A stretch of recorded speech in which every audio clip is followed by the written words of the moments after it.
So, well, my friends, here we go again. Today, training. First, we talk about table tennis, but by me at home. And I will tell you why. Friday the 13th, let's do it. So, my friends, now we enter in. It is dark. Wait. So, enter it in, and now we make our light. My room, here we train today. 1, 2, and bam, 3. First light we have put on. Here we are in my room. And there is the training. And why? I will tell you. Wait. It gets cold, it gets so cold it makes no sense to train now at the tunnel or to drive to a court, It is really strange. Now, wait. We make our other lights. Here I have another one. So, gets more lights. So that we put on there. That we have nice lights. So, next light go on, bam. Now it gets nicer, you see it is dark. Next light, bam, also nicer. Next light, what we need, zack. Now it looks more nice, or? So, next light, what we make on in our room, behind there, zack. Then, Echo, Licht einschalten. Okay. Yes, that is what I mean. So, now one light still is needed to put in. Wait. We make it in this now. So, wait. I have to hold it. We have time today, We have time. I am not in hurry. But I don't want to train. But I have to do it. That is the thing, So, last light. Yes. So, now we have it nice. And now we can start our training. Wait. I put my chair out and then we start it. Wait. So, now. Now, my friends. Here we are in my room. What happened? Maybe you will see it. It is raining. Yeah. And it got very, very cold. On the places where we have played a few days ago, at 1,180 meter in that mountain, and then on 1,187 meter on the other mountain, there is snow now. It snowed there. There is snow in, That is the thing, winter come in quickly, A few days ago I had my t-shirt on, it had almost 30 degrees when we made the bicycling, and I told you, this will be the last chance. And now, here even in the city, it has 3 degrees, 3 degrees. Almost 30 degrees difference. That is really bad. You go out now with t-shirt, pullover, jacket, cap on, winter cap, And that's why it makes no sense to go to the tunnel to train on the stairs, because they are slippery. Makes absolutely no sense. So here we are in my room, and here we make the nice workout. But we make then a music, Pat the Cat Army training today. I have time, but I have absolutely no motivation today, And the mindset is also not there. But the thing is, we have to do it. It doesn't matter, That is the point. If you want it or not, doesn't matter. If I don't do the training, other one trains now, and I'm not training, so I have to do it. You know what I mean? And that is the thing. Now it is Friday the 13th. You see that? 21:20 at night. So that means it needs a little bit that the video goes online. Today, I have to cut it then. And now we will see what will go. I have a few things what I will do now. We put on a great music there. I don't know if they put in the copyright claim. I don't think so, I don't earn money.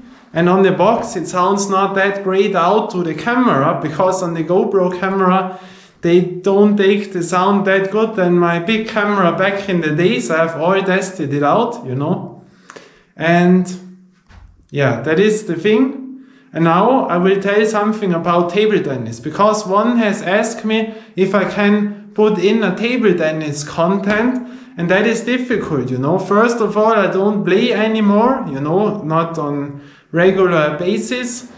And you need people there. That is always the problem, you know. But I will tell you now something. Wait. So my friend, I will tell you something about the table tennis thing. You know, you played also, you say, that is great. I like that. Table tennis was always superb to me. I played it when I was very young. I can tell you why it ended. Very simple. I was in a club and I played there for some years. And the club then closed, but not the club itself, the building, you know. That was in the underground. Great time. And then they rebuilt this building. They renewed it. And it was for half a year closed. And so I was, you know, a teenager, young teenager, you know, school boy. Teenager, young, and there was a time, you know, that was in the middle to late 90s, and there was no internet. You had no phone, you had no internet, and when you had no internet, of course, no WhatsApp, there was nothing. So the only information what you got was you go there and look if it is open again or not. And so I always walked there, hope, I want to play, it was still closed. I walked again there, a week later it was still closed. And on and on and on and on. And then after half a year it was reopened, and then the problem was all the people were away, you know. All the players, my friends, you know, of course at that age when something is half a year closed, you have no information, then they are away. And then the bad things happened, the trainers were away, there was no system anymore in there, and then you went in there, and it was only back then it was then only the time to take a friend by you, and you have a indoor hall to play, you have your fun, and then you go home. And when you have no one with you, then you stay alone in there and you can go home, you know. And there was no training system, nothing anymore. And I went in and I was very good, and then I had to play with beginners, you know. But it was also great because I learned it from my dad. Also, when you are very good, you have to play with someone who is absolutely not good, because those people look up to you and say, wow, I have played with him, wow, I have learned something, maybe, you know. And that's why I have also done it. But when you do this all the time, that gets boring. You stand here, the guy cannot hit the ball, what are you doing 1.5, 2 hours, you know. That was for nothing. And so then it ended in short terms. But at the beginning, the first years, that was level, and that you will see now here when we make our training, the discipline. There I learned the discipline, because the trainers, you know, they were excellent, they were world class, you know, and very tough. At that age, that was brutal, really brutal. When I think back on this, you know, I tell you something, what was going on there. I had my club, and in the same building, underground, at the other time, other days, other club played in there. And that was the best club in town, or in the whole federal state. And we didn't like us, you know. But they had the great trainer team, and those trainers also were by us at some days, you know, at our club. And so I learned in my club to play, you know, and also in the other club, you know. And my club was more fun, and that was the great thing. The fun thing as a kid, boy, you can laugh, you can a little bit push the ball away, to shoot one, to run a little bit, to make a runner around the table, to laugh, and those, you know. Also a little bit training, but more, it is fun to go there as a kid. And that we liked and loved. You meet people there, and that was great. And then the other club, that was only training, no laughing, only training, you know what I mean? And that made not that much fun when you are 10, 11, 12 years old, you know. But I learned both worlds, and the combination was great, you know. And that it was. And now we come to the trainers who trained there. I swear, that was the East Side, you know, East Side trainers. I call it East European people.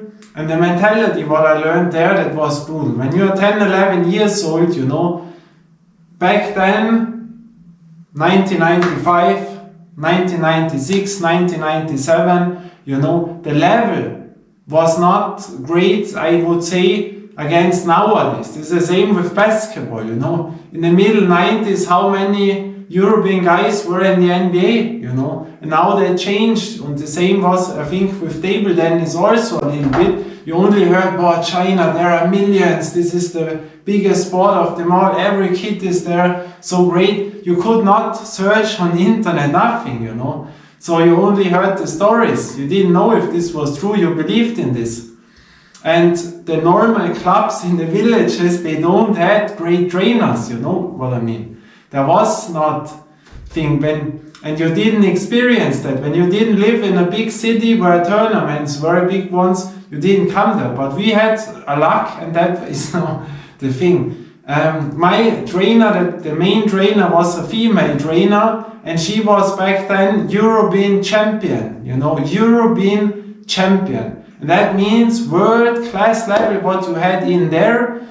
And her friend, you know, he also trained with me, and he was a national trainer of different countries in his career. You know, he was the head coach of the national team of whole countries.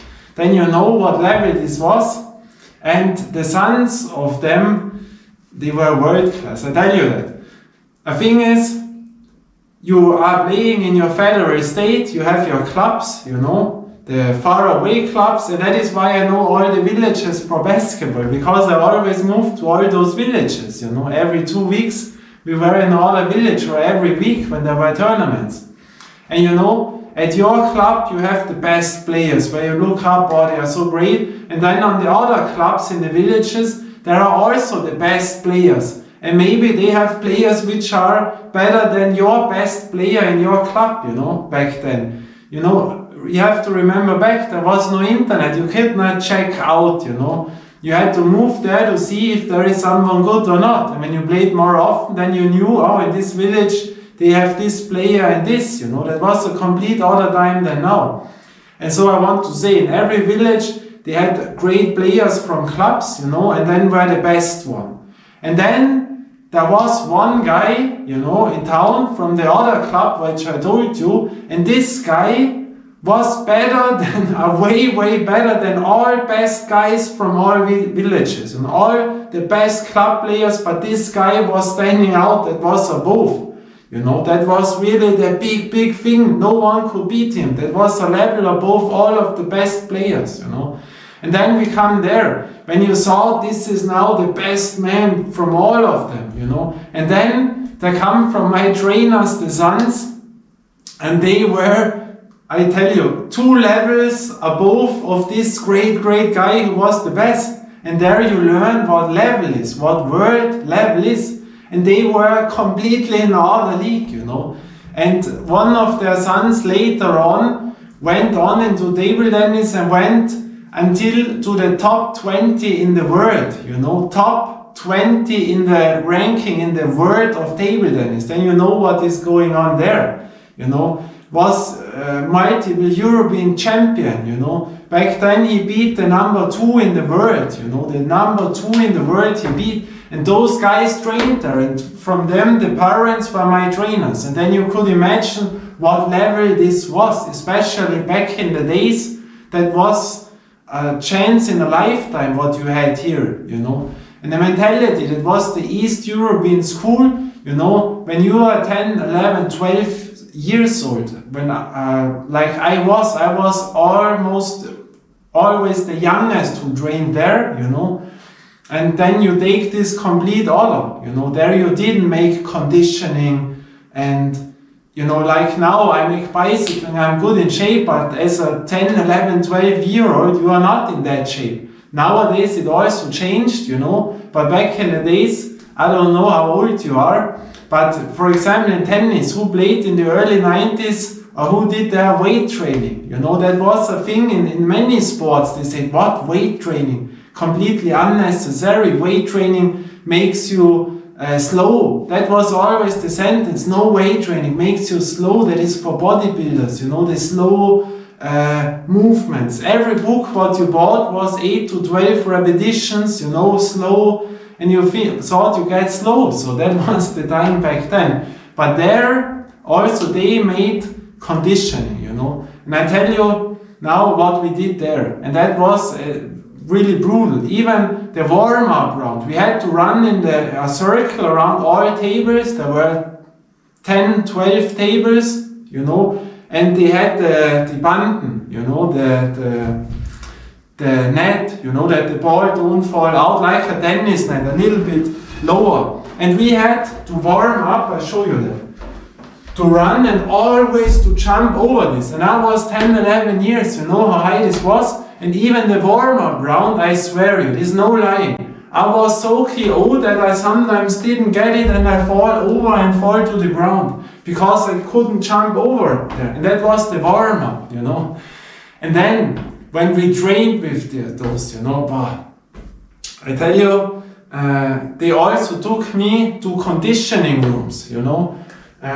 We had a Leistungssportzentrum, yeah, and there only the professional athletes trained. And there was, for example, the ski jumping team of Austria. I've seen them there. Andreas Goldberger, all of those guys, the world champions, trained in there. And there they took me with this guy who went then top 20 in the world. And with 10, 11 years, I had to make the presses and legs and go on. And there I learned the training, the first time in around 1995, 6, you know. And that was great when you come in as a 10, 11-year-old. And then you train by the best athletes, you know, world level. You learn world level, you know. And then, you know, when you trained with the balls in the indoor hall, you know, my female trainer was nice, but very, very, how it's called, strict, you know, streng. That was really, really tough. And the balls, you know, they had how it's called, where many balls are in, you know, they paddle with the balls. Like nowadays, this is all there, you know. But and then you had to make your shots, but really not like, hey, come on, a bit, yeah, good, no, this, no. Really to the limit. Be concentrated like a professional with 10, 11 years, you know. And there you learned it. And when this is the table, you always had to make bam, bam, bam, backhand, bam, bam, bam, you know, until you cannot anymore. You know, from here, you go there, bam, from there, bam, bam, bam, bam, bam, bam, bam, you know, and that again. And, you know, when this is a European champion there, you know how fast the balls came and there was no time. When you didn't get the ball, you know, when you could not anymore with 10, 11 years, I cannot.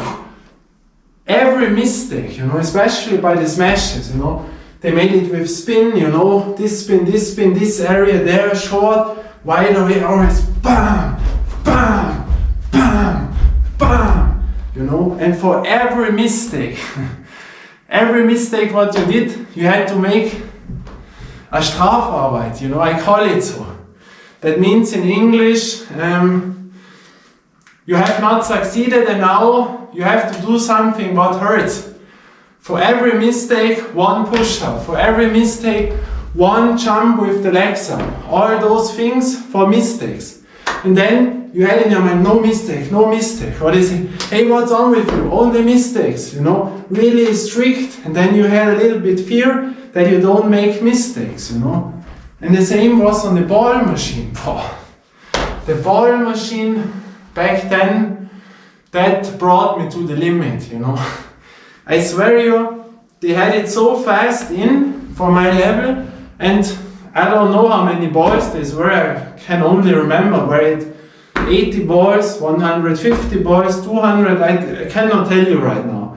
But the same there, you know, with speed and the ball machine, all balls comes out, you know, and the trainer looked, and when the balls were falling away because you didn't get it anymore, you get a problem, you know, because the trainer say, what's on with you? And then bam, and when you cannot anymore, same here, bam. You are so thin, you try, and really, sometimes I really was this, and thought now, I fall down, I fall asleep. You know, that was really brutal to the limit. There were you pushed to the absolute limit, you know. And the ball machine I was really, and that I have still, you know, to go to the limit. Because I learned it there, you know. And that was really the ball machine. But the thing was, I thought I have to do it. They tell me do this, and then I will do it. There was not, oh, I cannot anymore. Hey, I need a break. No, you do it until they say it is okay. And when you cannot anymore, you do it the same, until they say now it is good, And when they don't say it is good, you play on. Doesn't matter how, That was the discipline what you learned there. That was brutal. But my thing was that I also had my club, and there it was complete all. I had friends to make high shots and fun and love and this. That there was not possible, And that was great. And also by the female trainer, that was legendary. The iron racket, Back then you had the wooden racket, the light one, and then they gave it to your hand, the iron racket, the heavy one, There was the rubber, the black one and the red one, but this was iron, heavy, when you're 10, 11, 12 years, and there to make the bam, top spinner, bam. Wow. And after that, you really thought you hit it to your head, and then it was really fast, and there you had also to train, but it was so brutal, And then we had, for example, weeks where we had the whole day to train. These were 5 to 6 hours training a day, only table tennis, And that was really, really brutal with breaks, that we were all sitting in a small room like this, and there we had not to go out and play as fun, in the break, midday break, no. That was morning, 3-4 hours in a row, and then afternoon, 3-4 hours 2-3-4 hours in a row. I can't remember, was it 5, 6, 7 hours? I don't know. But I think so 5-6 hours playing and 1 hour it was rest, But it was brutal, and there were those guys in who were then number 20 in the world, and the other guy was in there. They both played in the national team of my country, They became European champion. And we had, for example, then all 10, 12 tables, a few balls, for points, and the winner goes left and the loser goes right. And I also played there one time with the guy who went then number 20 in the world, And there you see what level this is. This is, these were guys who trained every day 5 hours, 5-6 hours a day. That is, these were professionals. And there you see the level. When you are so young, then you know what is really going on, And it is the same with basketball. What I always tell, I have not learned it. What do you think when their club player comes? He beats me easily, because he has learned steps. What do you think, for example, when I play basketball and there comes in Jimmy Butler, all those names. When there comes Jimmy Butler in, one of my favorite players, and is here for 3 weeks. What do you think? In those 3 weeks, when we play 4 or 5 hours a day, and he teaches me all those trick stuffs, the shooting, the dribbling, this, that, the hand position, the foot position. In those 3 weeks, I would learn more than in 3 years when I play every day alone, And that is, you need great people by you to get on. And that is also a thing when I tell you, when I would go out nowadays, we have table tennis things in the whole city, everywhere, in every park, every basketball court, there are also table tennis tables, and everyone is used, Table tennis is really big for a free time sport here, and there are really good players, you see them. There are really guys who play every single day. I see them every day training, They play hours for hours every day, but these are free players. You see that immediately, that they never played in a club or not long, When you don't know table tennis, that looks great, they make this, boom, then you say, oh, that is a heavy shot, but you see immediately how they stand, not in the position, like this, and boom, And I tell you, when you come from a club, when you really learn that in a good way, I think if I go on to every single table tennis and hold up the best players, I will beat them all because I have learned it in a high level, you know. When there is not also a club player who makes now a free time playing, then I will beat them. You know, and the same with basketball. They will all beat me because I have not learned it. And that is the thing. You can be there for 4 hours every day, but when you don't have one who teaches you the word stuff, then you will not get higher on. You know, that is the important thing. And then also, once I told it, we were then driving all together to tournaments, you know, to watch the world guys, and I've seen there the best. And back then, the greatest player of all time in the 90s was called Jan-Ove Wallner, and I have seen him playing. And then I went to him and I got an autogram from him that was so cool, you know. And from other guys, there was Samsonov, Roskopf, you know, there were many players from back then. And then Jan-Ove Wallner was sitting a few meters beside of me, and back then you knew this is the greatest player of all time, you know, in the time back then. And he's sitting there, and you are 12 years old or 11 years old, and then I went to him and asked him, and he talked with me private, you know. But you know, there was no internet. Nowadays you can watch your stuff all days. That was once in a lifetime with the best player of all time, and you standing and talking with him private, you know. And there you have learned the word level. And that was Tabletennis, you know. That was really, really great. And for example, alone, when you enter in now the free bars, alone the thing, you know, when you bam, go in, you know, quick, and you make, how it is called, a serve, you know. With a serve, the people will not bring the ball back when they have not learned it, the spin things, you know. You're going bam, bam, it is over, you know. And so table tennis was really, really cool. And there I was also talented, you know. And yeah, that is an absolutely cool, great sport, you know. I have also once thought if I can put in here a table tennis with a ball machine to still train, you know, but it is not big enough, and the noise, you hear it to the people over me and under me, you know. But that is table tennis. Now we how late? 21:44. Now we warm up, and then I have to make my training, and that will be cool. Let's do it.